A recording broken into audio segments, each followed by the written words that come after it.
An 8-way comparison between some of the best phones under 20 or 25,000 rupees.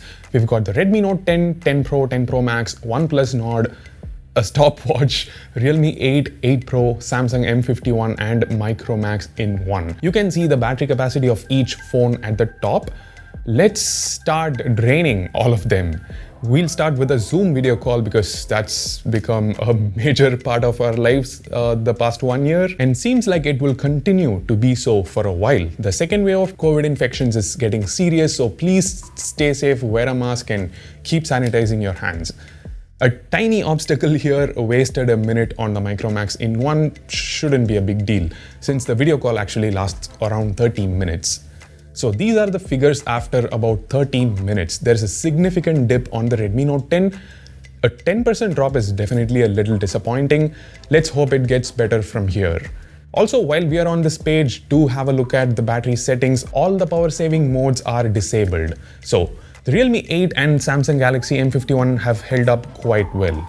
Others more or less similar, except the Redmi Note 10 of course. Next up, social media. We'll open Instagram and browse through stuff. We also played some IGTV videos and Instagram played them back to back automatically without any intervention from our side. It's been 1.5 hours. You can see the remaining battery levels on the top. Once again, the Note 10's battery consumption hasn't been great. Actually, even the OnePlus Nord has dropped to 78%, which is again not great, but the Nord's display is set to 90 Hz.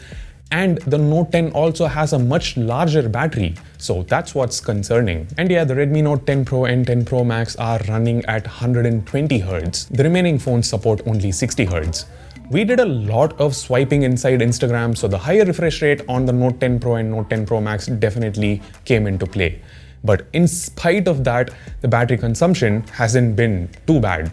Now, of course, the content on all the phones were different throughout the 1.5 hours we spent on Instagram. So technically, the impact on battery consumption would be slightly different on each phone, but practically not by much. Maybe 2 to 3% difference, that's it. Let's now open the camera app and record a 4K 30 FPS video on every phone. The Micromax in one doesn't support 4K, so we are recording a 1080p video. On all the Redmi phones, there was a limit, so we had to press the record button again whenever it reached the limit.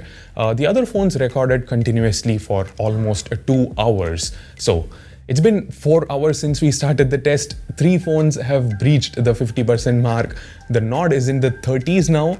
It's weird how the Realme 8 Pro also dipped to 44%. So these 100 minutes of 4K video recording has eaten more than 40% of charge on the Realme 8 Pro as well as the OnePlus Nord. The other phones lost anywhere between 30 and 38% charge, which is slightly better. The next 2 hours we are playing Clash of Clans. Personally not a fan, but one of my editors is literally addicted to it. This is pretty even. 7 of the 8 phones lost around 13% charge. The 8th phone is the OnePlus Nord, which lost more than 20% charge. Let's now proceed to YouTube. By the way, don't mind all those numbers changing at the top. They're just very rough calculations, approximate. At regular intervals, we'll check the battery levels, and during that time, these numbers will be accurate. Once again, just like with Instagram, the content will not be the same on all phones, so that might have a bit of an impact on the battery consumption. So 7 hours and 55 minutes, that's how long the OnePlus Nord lasted in our battery test. Maybe if the refresh rate was set to 60 Hz, it would last a little longer. But look at the 2 Redmi phones to its left, still around 35% left despite running at 120 Hz. They're nailing this. So after another hour of playing YouTube videos, we can see that nothing much has changed. The Note 10 and the Realme 8 Pro are still racing to death. The remaining phones are still going quite strong. The M51 still in the lead. Let's now move on to some more gaming. A little heavier this time, Asphalt 8. So, as expected, the Note 10 has died after almost 1 hour 15 minutes of Asphalt 8 gameplay. Not bad. After another 20 minutes, the Realme 8 Pro ran out of charge. And another 20 minutes, the younger sibling, the Realme 8, also ran out of charge.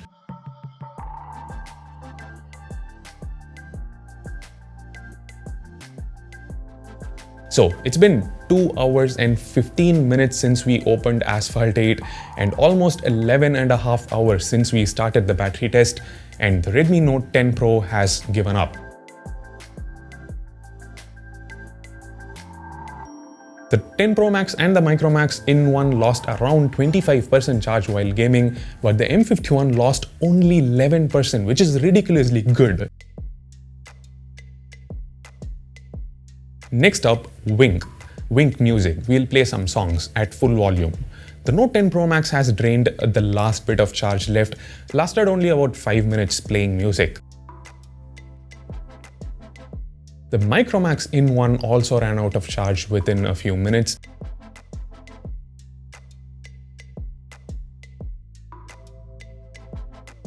So after 2.5 hours of music streaming, the M51 still has around 10% charge left. It just refuses to die. We'll go back to shooting 4K video, which is probably the most intensive task the phones have handled in this test.